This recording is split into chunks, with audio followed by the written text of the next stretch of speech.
Assalamualaikum warahmatullahi wabarakatuh dan shalom. Perkenalkan di sini nama saya Kim Baratusila. Saya berasal dari kelompok 2 dan di sini saya dan beserta teman-teman saya akan menjelaskan apa itu bilirubin pada feses. Jadi teman-teman, bilirubin pada feses adalah zat berwarna kuning kecoklatan yang ditemukan di empedu. Senyawa ini diproduksi saat hati memecah sel darah dan dikeluarkan dari tubuh melalui feses. Ini yang memberikan warna normal pada feses. Senyawa ini juga berfungsi mengatur kadar zat besi pada berbagai jenis protein meski berpotensi sebagai senyawa beracun. Tubuh dapat mengeluarkan zat ini agar tidak menumpuk dan mengganggu kesehatan tubuh. Perkenalkan, nama saya Fitriani Nawardi. Di sini saya akan menjelaskan tentang jumlah bilirubin yang normal. Apakah teman-teman tahu berapakah jumlah bilirubin yang normal? Nah, walaupun terbentuk secara normal, ada kalanya bilirubin menandakan penyakit tertentu. Kadar total bilirubin yang termasuk normal pada orang dewasa adalah 0,1 sampai 1,2 mg per desiliter atau 1,71 sampai 20,5 mikromol per liter. Dan bila melebihi angka tersebut, ada kemungkinan Anda mengalami gangguan pada hati atau saluran empedu. Itu sebabnya dibutuhkan pemeriksaan khusus untuk mengetahui berapa kadar di dalam tubuh. Hal ini bertujuan untuk mendeteksi apakah angka tersebut melebihi batas normal atau tidak, sehingga bisa mendapatkan penanganan langsung. Terima kasih.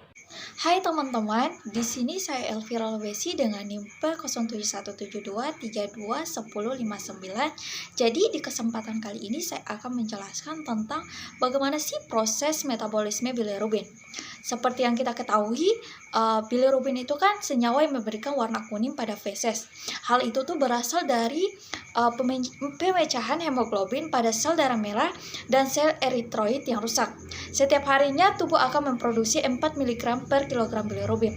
Setelah terbentuk, zat ini akan beredar pada aliran darah dalam dua bentuk, yakni bilirubin tidak langsung atau bilirubin tidak terkonjugasi dan bilirubin langsung. Bilirubin tidak terkonjugasi itu bentuk senyawa yang tidak dapat larut dalam air. Nantinya zat ini akan beredar melalui aliran darah menuju organ hati, tempat ia berubah menjadi bentuk yang dapat larut. Sedangkan bilirubin langsung adalah setelah sampai di hati, zat ini akan berubah menjadi senyawa yang terkonjugasi, alias dapat larut dalam air. Senyawa ini kemudian keluar dari hati, usus, dan kembali menjadi zat yang tak terkonjugasi dalam perjalanan sebelum disekresikan tubuh. Jadi, mungkin itu saja dari saya. Ya, terima kasih. Perkenalkan, di sini nama saya Farah Febranti Tuahuns. Di sini saya akan melanjutkan materi, yaitu tentang tanda-tanda dan gejala apa saja yang terjadi dari bilirubin yang tinggi. Bila kadar bilirubin Anda tinggi, dampaknya akan tergantung pada penyebabnya. Beberapa orang mungkin tidak mengalami gejala tersebut sama sekali, sedangkan sebagian besar memiliki tanda berupa penyakit kuning yang disebut juga dengan jaundice, warna kuning pada mata dan kulit, demam, badan menggigil, sakit perut, gejala mirip flu, mual dan muntah. Yang terakhir yaitu urin berwarna gelap, serta perubahan warna feses menjadi tanah liat. Kapan harus periksa ke dokter? Bila Anda memiliki gejala seperti yang di atas, segerakan periksakan diri kepada dokter. Berbagai gejala di atas dapat menandakan penyakit-penyakit tertentu. Dokter biasanya akan mengajukan tes bilirubin bersama dengan tes laboratorium lainnya, yaitu yang pertama alkalin fosfatase, yang kedua yaitu aspartate aminotransferase, yang ketiga yaitu alanin aminotransferase.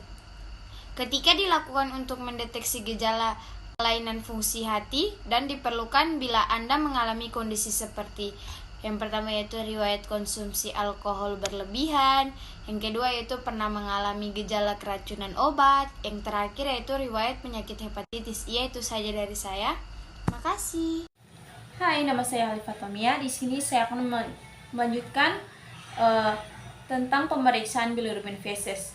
pemeriksaan bilirubin akan bereaksi negatif pada tinja normal karena bilirubin dalam usus akan berubah menjadi urobilinogen dan kemudian oleh udara akan teroksidasi menjadi urobilin.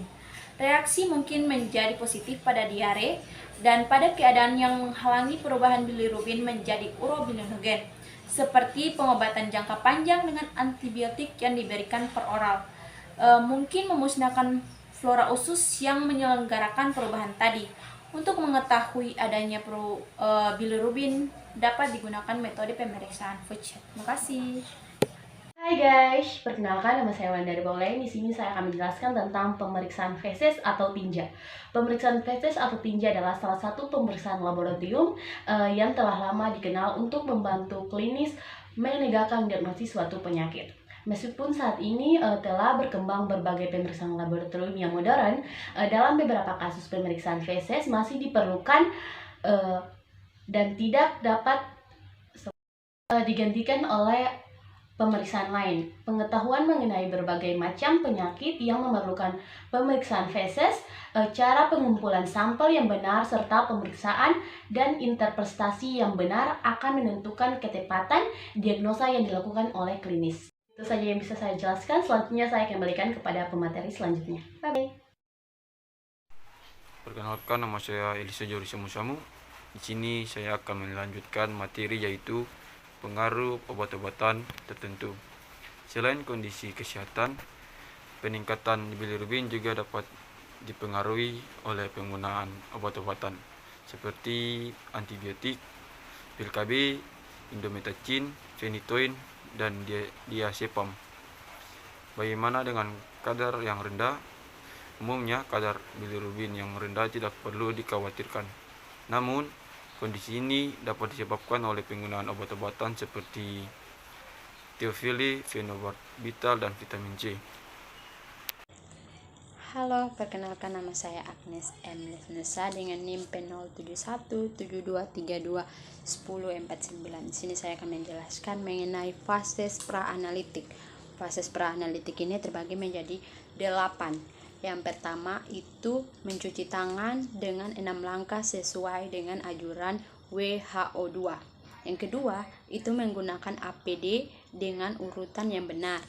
Yang ketiga, identifikasi dan persiapan pasien.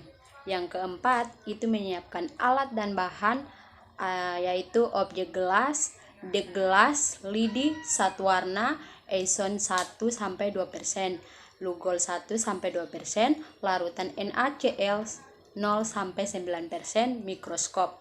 Yang kelima, yaitu spesimen ditaruh di wadah tertutup dan lakukan pemeriksaan 1-4 jam setelah spesimen diterima. Dahulukan yang encer dan yang mengandung mukus dan darah, terutama untuk parasitologi. Yang keenam, pasien tidak boleh minum obat pencahar. Preparat besi dihentikan 4-6 hari sebelum pengambilan sampel. Yang ketujuh, sampel. Tinja segar pagi hari sebelum sarapan pagi.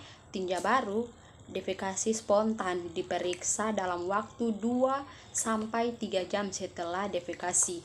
Yang kedelapan, pengawetan buferet, glikorol, salin analitik.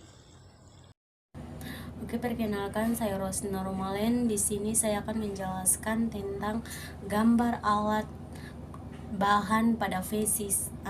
Kalau untuk fesis itu digunakan sebagai sampel. Alatnya itu lidi atau evikator stick untuk mengambil fesis, dek gelas untuk menutupi perparat yang diletakkan di objek gelas saat akan mengamati perparat di mikroskop. OC dapat digunakan untuk mewarnai sitoplasma, kolagen, dan serta otot untuk pengujian di bawah mikroskop. Mikroskop untuk mengamati objek yang ukuran sangat kecil hingga mata manusia tidak akan mampu untuk melihatnya. Kenalkan, nama saya Sunda Dualio. Di sini saya akan menjelaskan tentang analitik. Baik teman-teman, di sini ada beberapa poin, yaitu adalah 9 poin analitik yang saya jelaskan. Yang pertama di sini, teteskan larutan eosin 1-2%. Yang kedua, ambil feses dengan lidi atau aplikator.